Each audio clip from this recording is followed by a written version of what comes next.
Hi, I'm Linda, Teen Librarian at the Traverse Area District Library, and this week we are going to work on making wood wind chimes. So in your kit that you can pick up at East Bay or the Main Branch Library, there will be a 48-inch, quarter-inch dowel, and also about 100 inches of twine, plus about there should be 9 of these, what are they called? Eye-hook screws. And the push pin, and the extra tools that you're going to need from home will be a ruler, pliers, scissors, and a hacksaw. And all of these you should have received in your toolkit if you picked up a toolkit at the beginning of summer reading. So let's get started. So the first thing you're going to do is measure down, let's see, 9 inches from one end of the dowel. And that would be right here.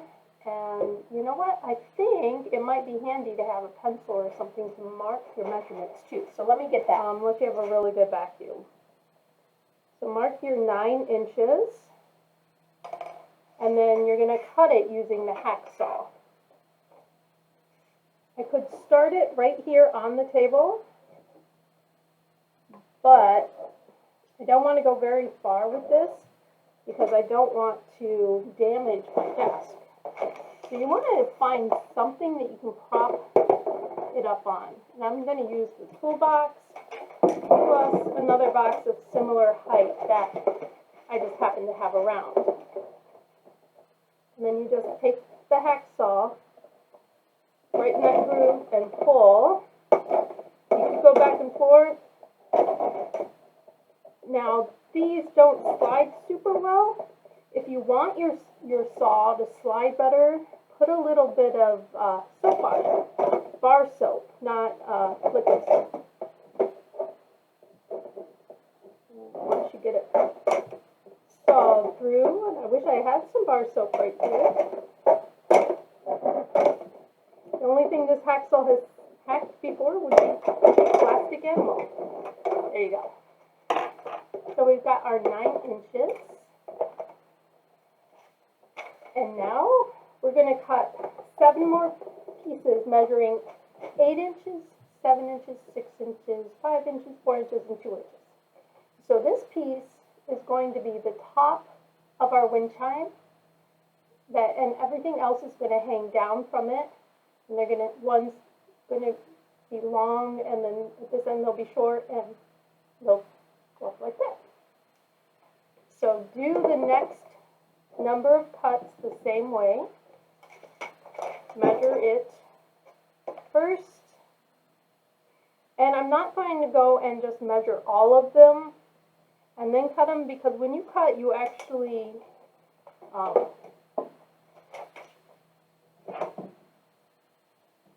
when you're cutting, you're actually taking away some of the line. So if you were to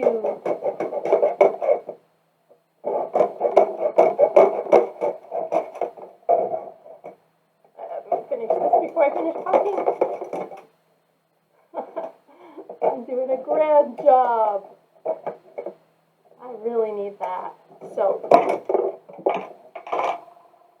if you were to measure the whole thing out and then do all your cuts, they're going to be a little bit smaller, because you're measuring, right now I'm going to measure from where I cut, and the cut is the width of this blade, and so that changes the measurements. It's actually a little bit longer than the width of the blade.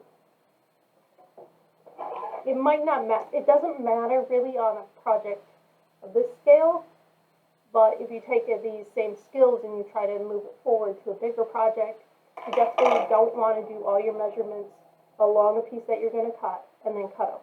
So you want to do the measurements one at a time, make your cuts, and then measure again for your next cut. So I've got 9 and I've got 8. Now I'm going to do 7, then 6, 5, 4, and 2. See you back here in just a second. I am done cutting, and now I have the 9-inch piece for the top, and then I have an 8, a 7, 6, 5, 4, 3, and 2-inch pieces to hang down. So our next step is to start attaching the eye hooks. Tie them onto the string for you so you don't lose them. And they are kind of difficult to start. I'd say a small drill would work, but I found that by starting a hole with the push pin, so take your 9-inch one and go right into the center and push the push pin in as good enough to get a good start. You don't want to go so far that you have a hard time getting it back out. That gives you a good start for the eye hook. You put the eye hook in and you turn it and push down at the same time. So this is going to be a little bit of a strength battle. Once you get it going, it will start turning.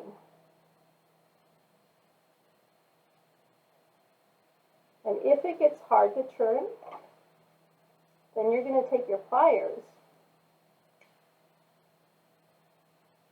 And I find that this will hold it straighter. You want it to be fairly going straight in. You don't want it to be too close to the edge because you don't want it to break off. And these are fairly sturdy eye hooks, so hopefully none will break on you.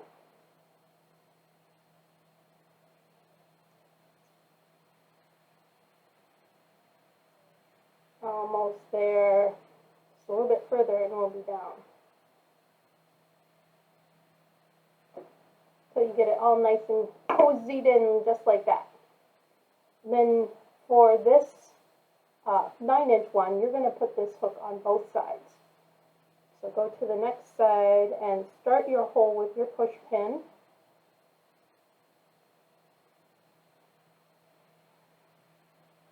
Get it in there just a little bit further. There we go.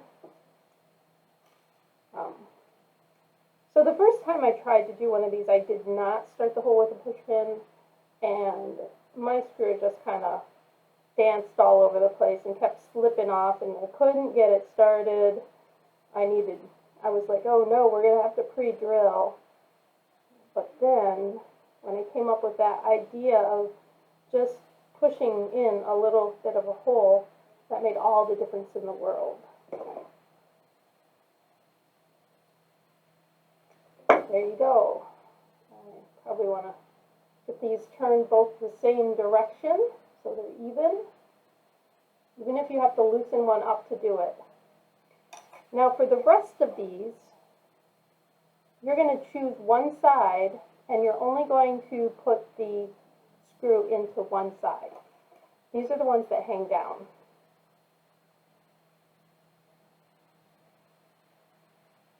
I'm going to repeat this process on one edge of each of these. And I'll see you back as soon as you have them all screwed in. Let me tell you, I am not going to be doing any fingertip push-ups anytime soon. My hands are sore from all that. Ugh. But it was worth it because look at this. They are all in nice and tight. Now this, one of these here, oh, which one is it?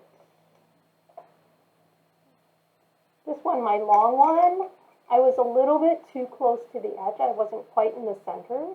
And so you can see that crack right there. I could just take this out and put it on the other end to avoid that, but I don't think the crack is deep enough that it's going to split while it's hanging.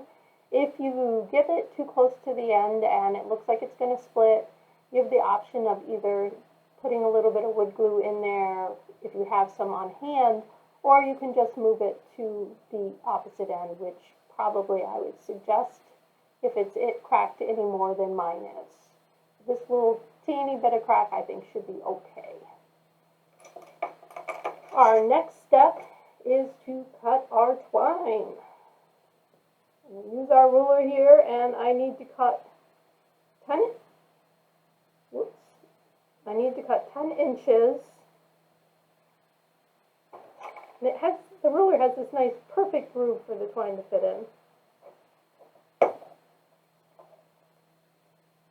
And I need, how many of these 10-inch boards do I need? 1, 2, 3, 4, 5, 6, 7 10-inch pieces.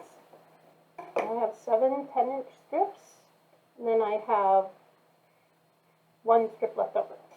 So with the leftover strip, I am going to tie it around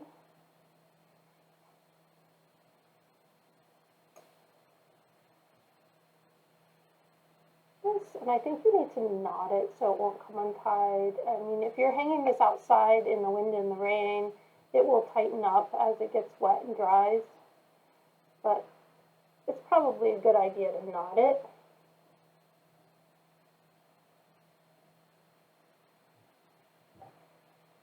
Get this tied over both ends.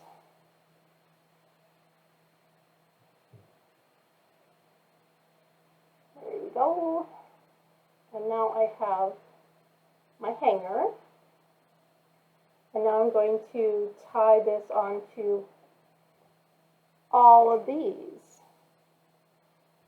So the goal is to have the top part hang level. I am going to tie all 10 of these pieces onto the wood.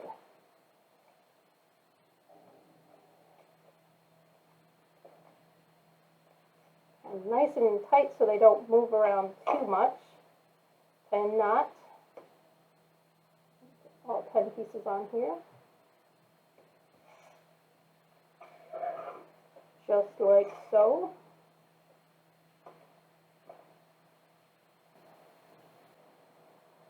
Pieces. What am I saying? I think I did not have enough breakfast.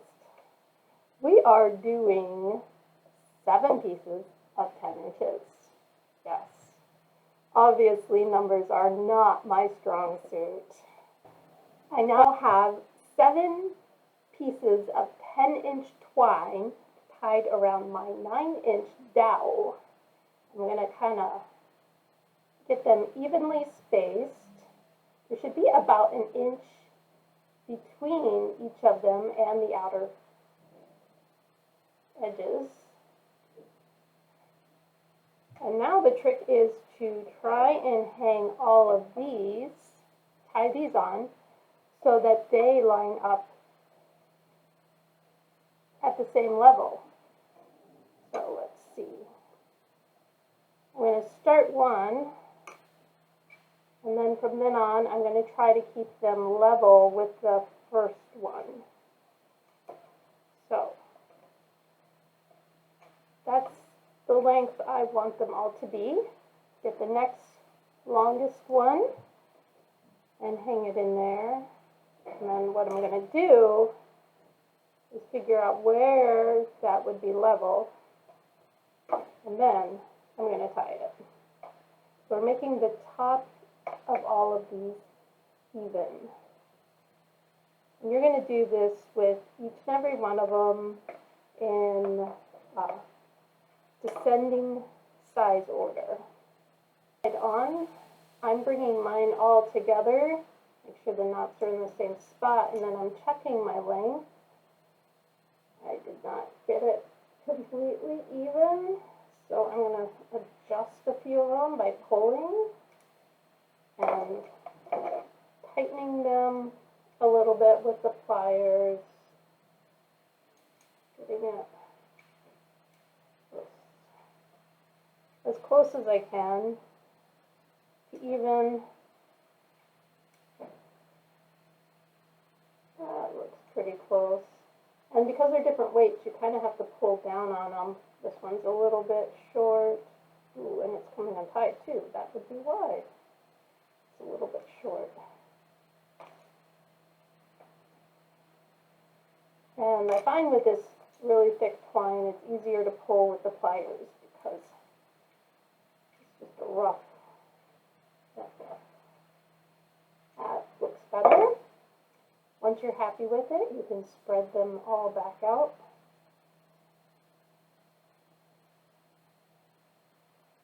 And I think, turn the right way. I think I might cut off some of these extra strings, just a little bit. I don't want to cut off too much in case it starts to unravel. Now, like I said, when it gets wet, it'll dry tighter. If you're going to just keep it inside, though, where it won't be getting wet, you could, let me see there. Sorry, I lost my train of thought for a second. You could hit it with a drop of glue, regular, any regular kind of glue, or a drop of hot glue, just right on the knots. And that'll keep them straight.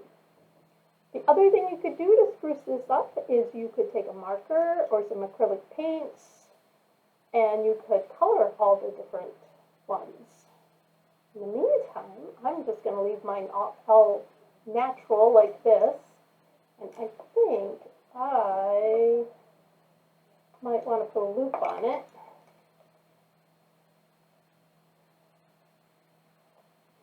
I think, yeah. I'm going to put a loop on it to hang it. And there we go. I've got myself a wind chime, and on a real windy day, I'll get some clanking going on.